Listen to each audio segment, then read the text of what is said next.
मजबूरी में किया गया काम पाप नहीं देता। झूठ बोलना पाप है, बोलो हाँ, बोलो हाँ। झूठ बोलना पाप है, पर भगवान श्री कृष्ण ने स्वयं कहा था महाभारत में, झूठ बोल दो। क्या बोल दो? कह दो कि अश्वत्थामा मारा गया। गुरु द्रोणाचार्य से कह दो कि गुरु द्रोणाचार्य का बेटा अश्वत्थामा मारा गया। किसने बोला? भगवान कृष्ण ने कहा बोल दो। धर्मराज युधिष्ठिर बोले मैं नहीं बोलता, मैं झूठ नहीं बोलूंगा। भगवान बोले बोल दो। क्यों? अब सोचिए, भगवान एक तरफ कहते हैं सच बोला करो और एक तरफ भगवान कह रहे हैं झूठ बोल दो। क्यों? क्योंकि वहां परिस्थिति देखना पड़ेगी। वहां गुरु द्रोणाचार्य पांडवों की सेना को मारे जा रहे हैं, लाखों सेना मार चुके हैं, उनका क्रोध ज्यादा है, मार रहे हैं। सेना खड़ी है, मार रहे हैं खड़ी सेना को। लड़ने वाली सेना अलग थी, लड़ने वाली को नहीं मार रहे थे, जो खड़ी थी सेफ्टी में के वहां दौड़ पड़ेगी जहां रिजर्व सेना होती है ना, एक्स्ट्रा। खड़ी सेना को मार रहे हैं। भगवान कृष्ण बोले ये तो मार डालेंगे, गुरु द्रोणाचार्य को रोकना पड़ेगा। कैसे रोका जाए? बोले सच से ये रुकेंगे नहीं, झूठ से रुकेंगे। बोल दो कि अश्वत्थामा इनका बेटा मारा गया। धर्मराज बोले मैं नहीं बोलता। तब क्या किया? अश्वत्थामा नाम के हाथी को मार दिया और बोले अब तो बोल दो कि अश्वत्थामा मारा गया। बोले हाँ बोल देंगे, लेकिन वो तो हाथी मारा गया है। तो बोले गुरु द्रोणाचार्य ने पूछा कि क्यों धर्मराज, क्या अश्वत्थामा मारा गया? सब कह रहे हैं, अफवाह फैल गई कि अश्वत्थामा मारा गया। तो धर्मराज युधिष्ठिर से पूछा कि तू सत्यवादी है, तुम बताओ सही बोलो, क्या अश्वत्थामा मारा गया? धर्मराज युधिष्ठिर बोले हाँ अश्वत्थामा मारा गया। नरोवा कुंजरोवा, हाथी मारा गया कि नर मारा गया? गुरुजी आप थोड़ा रिसर्च कर लेना। लेकिन वो नरोवा कुंजरोवा बोला है, उसके पहले भगवान ने शंख बजा दिया। ये बात सुनी नहीं गुरु द्रोणाचार्य और अपना धनुष रख दिया। और रखा तो धृष्टद्युम्न ने आकर के गुरु द्रोणाचार्य का सिर काट दिया। ऐसे हत्या हुई गुरु द्रोणाचार्य की। अब मुझे ये बताओ कि परिस्थिति, सच बोलना धर्म है, पर कई बार झूठ बोलना भी धर्म हो जाता है। बोलो हाँ। यदि आपके एक झूठ बोलने से हजारों निर्दोष लोगों की जान बच रही है तो बताओ वो झूठ सच से बड़ा है या नहीं?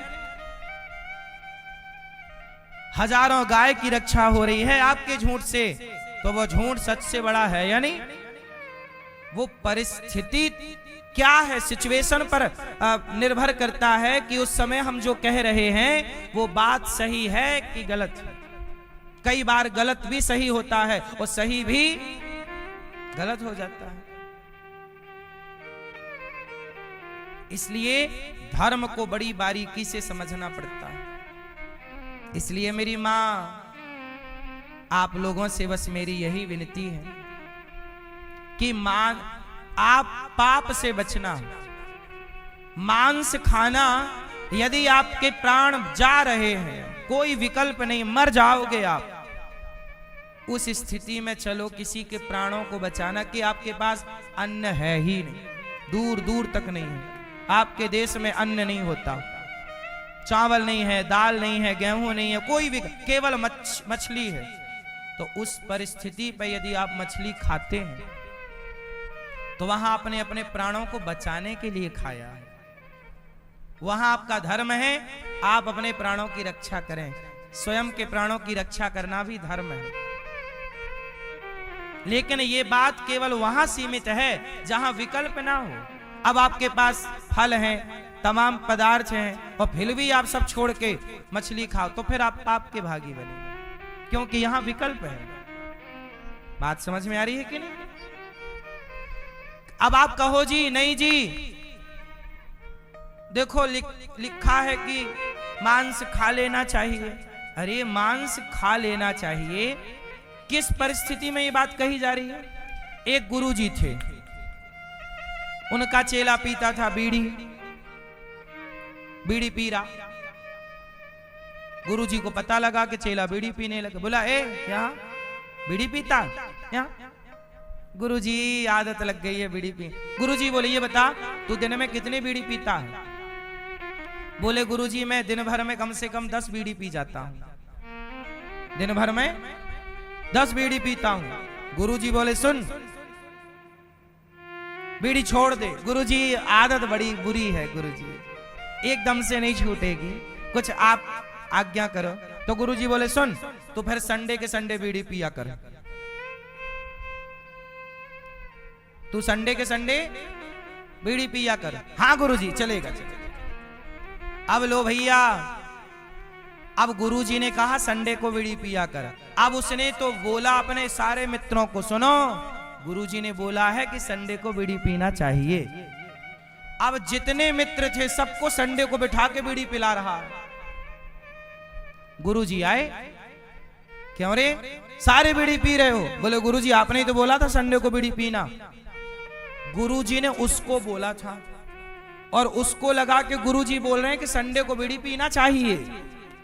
अच्छा, बात वही है पर समझ समझ का अंतर हो गया कि नहीं? बोलो। अच्छा ये बताओ, गुरुजी ने ऐसा क्यों कहा कि संडे को बीड़ी पी लेना? आप लोग बताओ। गुरुजी ने कहा कि तू रोज 10 पीता है तो 7 दिन में 70 हो गई, तो केवल एक दिन में 10 पिया कर भाई साहब। तो ऐसा, और 10 एक दिन में केवल 1 पिया कर, तो 70 बीड़ी से 1 बीड़ी पे आ गया तो धीरे से वो 1 भी छूट जाएगी। इस भाव से गुरु ने समझाया कि धीरे धीरे छोड़। तो गुरुजी ने बोला इस भाव से था कि छोड़ने के पक्ष में, लेकिन उसने क्या बना लिया? गुरुजी का सिद्धांत बना लिया बातों का, कि गुरुजी की आज्ञा है कि सुनो सब लोग पियो, क्योंकि गुरुजी ने आज्ञा दी। अब बता, ये बातों का ये अर्थ का क्या हो गया? अनर्थ हो गया। ऐसे ही शास्त्रों में कोई बात कही जाती है तो उसे आप लोग पूरा नहीं समझते कि वो किस परिस्थिति में किसके लिए कही जा रही है। कुछ बातें सबके लिए नहीं है। क्यों? अब एक बाप के 4 बेटे हैं तो बाप डांट रहा है बच्चे को, तो डांट रहा है तो उस 4 बच्चों में एक को ही तो डांट रहा होगा जो गलती किया होगा, सबको थोड़ी डांट रहा होगा। तो कई बार शास्त्रों में लिखा पाया जाता है, देखो ऐसा लिखा। अरे भाई साहब, अब तुम पूरा समझते नहीं हो, तुम कहते हो ऐसा लिखा है। अरे वो बात किसको कही जा रही है, किस?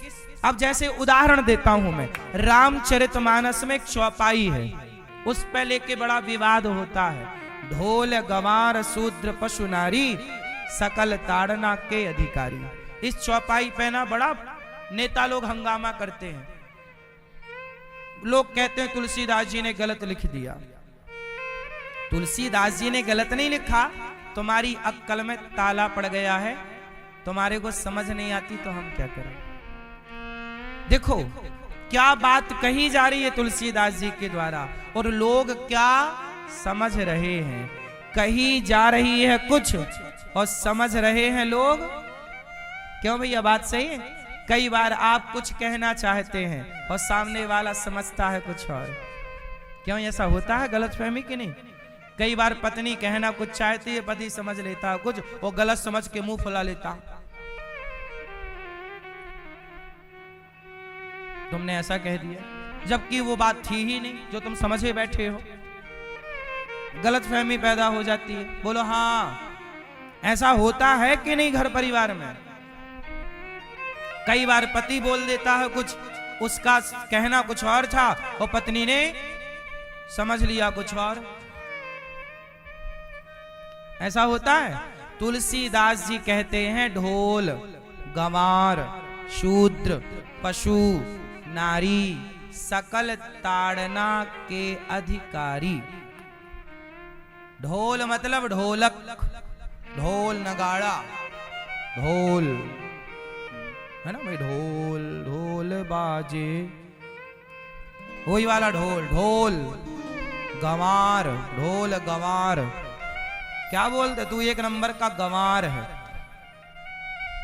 गंवार, गंवार समझते हो ना, बिल्कुल निकम्मा, मूसर। गंवार, ढोल गंवार। शूद्र, शूद्र का अर्थ यहां किसी व्यक्ति की जाति धर्म व्यक्ति विशेष से नहीं है। शूद्र का मतलब है सेवा। जो जैसे आपके घर में 4 कर्मचारी लगे हैं, नौकर चाकर। आपके घर में नौकर है, फैक्ट्री है तो नौकर होंगे, नौकर चाकर नहीं होते। तो ढोल गंवार, नौकर चाकर, ढोल गंवार। शूद्र, पशु, पशु मतलब बकरी, गाय। आप गैया चराते हो, हाँ, गाय पशु, और वो गाय भैंस बकरी। ढोल गंवार शूद्र पशु। नारी, नारी, नारी मतलब स्त्री। अब इसको क्या लिखा तुलसीदास जी ने, सकल ताड़ना के अधिकारी। ताड़ना, यहां कौन सा शब्द प्रयोग हुआ है, जोर से, ताड़ना। क्यों भैया, ताड़ना मतलब क्या होता है, किसी को देखना। ताड़ना मतलब क्या होता है, आप बताओ। ताड़ना मतलब, ताड़ना का मतलब 2 होता है। ताड़ना मतलब होता है मारना भी और देखना भी। जैसे सन, सन मतलब सूर्य भी होता है और पुत्र भी होता है। उच्चारण तो एक सा ही है, सन, स्पेलिंग अलग अलग है। उच्चारण में थोड़ी स्पेलिंग दिखती है, उच्चारण में तो केवल उच्चारण। सन मीन्स पुत्र की, सूर्य। अब वहां वो बात सूर्य के पक्ष में है तो वहां अर्थ सूर्य हो जाएगा, और बच्चे के पक्ष में है तो वो प्रसंग वहां मैटर करता है। बात समझ में आई? वो प्रसंग बताएगा कि यहां सन मतलब सूर्य अर्थ लगेगा कि सन मतलब पुत्र अर्थ लगेगा। बोलो हाँ। उसी तरह ताड़ना का मतलब देखना होता है। लोग नहीं कहते भाई ताड़ते रहना, फलाने ने हमें ताड़ लिया। क्या कर लिया? अरे फलाने ने तो ताड़ लिया। ताड़ लिया मीन्स देख लिया। और ये भाषा है अवधी भाषा। आज भी अवधी भाषा में ताड़ना मतलब देखना है। हम जिस गांव से हैं हमारे यहां भी ताड़ना बोलते, भाई साहब उसने तो ताड़ लिया। ताड़ लिया मतलब देख लिया। तो यहां देखना अर्थ है। ढोल गंवार शूद्र, ढोलक को देखना पड़ता है, सुर से उतर तो नहीं गई, बार बार ठोकना पड़ता, खींचना पड़ता। गंवार को देखते रहो, गलत तो नहीं कर रहा। अपने कर्मचारियों को देखना पड़ता, नहीं देखो तो काम नहीं होता। ढोल गंवार शूद्र पशु, गाय बकरी को देखना पड़ता है चराते समय, किसी के खेत में तो नहीं घुस गई। और नारी, अपनी पत्नी को देखते रहो, किसी और को ना देखो, अपनी वाली को ही देखो। और अपनी वाली के अतिरिक्त किसी और की वाली को देखोगे ना तो रावण की तरह लंका जल जाएगी। तो किसको देखो? नारी को।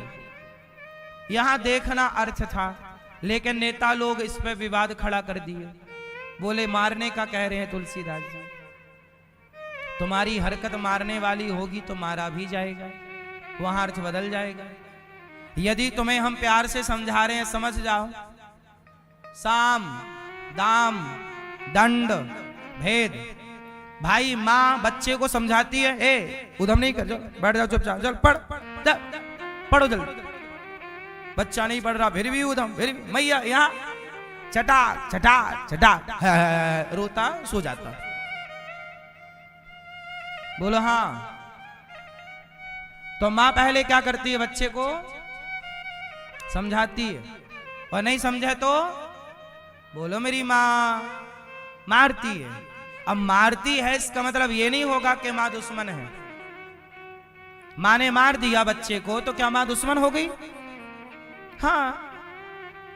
ऐसे ही हमारे संतों ने, तुलसीदास जी ने कहा कि ढोल गंवार शूद्र पशु नारी, सबको देखना पड़ता है, टाइम टू टाइम देखते रहो। जरा सीता मैया को लक्ष्मण जी ने छोड़ दिया जंगल में अकेला। राम जब गए मारीच को मारने तो बोल कर गए कि सीता जी को देखते रहना, है ना। और जब लक्ष्मण जी भी चले गए सीता मैया के कहने पर, तो रावण ने देखा कि कोई नहीं है सीता को देखने वाला, और जहां नारी को देखने वाला कोई नहीं होता वहां नारी पर संकट आ जाता है। तो नारी पर संकट ना आए इसलिए कहा है कि भाई पिता अपनी बेटी को देखता रहे। जब पिता के बाद वो पति के हाथ चली जाए तो पति अपनी पत्नी को देखता रहे, और पति बूढ़ा हो जाए या पति भगवत धाम चला जाए तो उस नारी का पुत्र उस नारी को मां के रूप में देखता रहे। स्त्री को या पिता देखे या पति देखे या पुत्र देखे या भाई देखे, क्यों जी देख रेख में रहना जरूरी है कि आजादी कोई ना देखे। बोलो मेरी मां, कोई ना देखे। क्या आप ऐसा चाहते हैं कि आपको कोई ना देखे? बोलो, कोई ना देखता। जिन नारियों को कोई नहीं देखता वो नारियां जब कोई की देख रेख से हट जाती हैं तो वो सूप नखा जैसा आचरण करने लग जाती हैं। सूप नखा बोली हमसे ब्याह कर लो, जिसको देखे वहीं आई लव यू चालू उसका। राम बहुत सुंदर हो, आई लव यू, कर लो हमसे ब्याह। राम जी बोले हम नहीं करेंगे, चलो लक्ष्मण जी तुम, आई लव यू तुमसे, तुम कर लो ब्याह। वहां भी जब नहीं बनी बात तो फिर लक्ष्मण राम ने बोला कि अब तो ये मां ने समझाए, बहना मान जा, देवी मान जा, तू हमारी माँ है, तू हमारी बहन है, हम तुझे बहन कह रहे हैं, हम तुझे माँ कह रहे हैं, और तू सिर पे चढ़ी जा रही है। और जब नहीं मानी तो फिर लक्ष्मण जी ने कहा ला तेरी नाक ला, तेरी नाक ही काटू। फिनिश कर दी। नाक काहे काट दी? हाथ काटते तो इसे कहना पड़ता मैं वहां गई थी तो हाथ कट गया। पांव काटते तो इसे बोलना पड़ता वहां गई थी तो पांव कट गया। नाक इसलिए काटी कि इसे बताना ना पड़े कि कहां गई थी, लोग देख के ही समझ जाएंगे कि नाक कटाने ही गई थी, नाक कटा के आ गई। इसलिए स्त्री हमेशा पिता, पुत्र, पति और भाई बुजुर्गों की देख रेख में, जिस नारी के यहां कोई नहीं होता ना उसे नाना दादा पाल पोस के ना बड़ा करते हैं मैया। देख रेख चाहिए कि नहीं? फिर अंडा रखकर चिड़िया मर जाए, सिकाई ना हो संडे की तो वो अंडा भी यूं ही खत्म हो जाता है। उस अंडे को भी उसकी मां चाहे, कोई देख रेख चाहिए। जंगल में सरवाइव करना सबसे कठिन है। जंगल में जैसे बच्चा पैदा होता है ना छोटा, वो शेर आ जाता है। कई बार शेर जैसे ही बच्चा पैदा होता है हिरनी का बच्चा धरती पे गिरा के शेर झपट्टा मारा, हिरनी भाग गई, बच्चा उसके हाथ में आ गया। या फिर कोई हिरनी मां मर गई और उसका बच्चा नवजात है, तो वो नवजात बच्चा के बचने की संभावना 99% तो नहीं है। नवजात बच्चा भी पैदा होते ही घास नहीं खाता, उसे कम से कम 10-15 दिन दूध पर रहना पड़ता है। जंगल का ये जीवन बोल रहा हूं। यदि मां चली गई दूध कौन पिलाएगा? कोई दूसरा झुंड में किसी का पी लिया दूध किसी मां का तो जिंदा रहेगा। घास